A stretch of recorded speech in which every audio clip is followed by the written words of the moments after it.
తెలియజేస్తున్నాను. ముఖ్యంగా జిల్లా కలెక్టర్ గారు దాడి జరగలేదు అని చెప్పటం మంచిదే. అసాంఘిక శక్తులు ఉన్నారు ఈ గొడవ ఎనుక అని చెప్పారు. ఆ అసాంఘిక శక్తులు ఎవరో తేల్చండి, ఆ అసాంఘిక శక్తులను శిక్షించండి.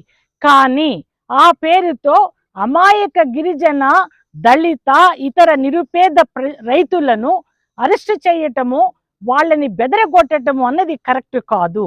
ఈరోజు రాగానే ఆ ఘటన జరిగిన తరువాత కరెంటు తీసేశారు, నెట్ కూడా లేకుండా చేశారు.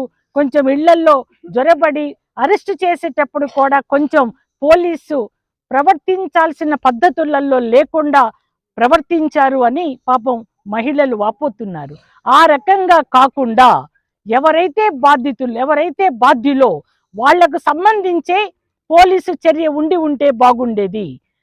ఎక్కువ మందిని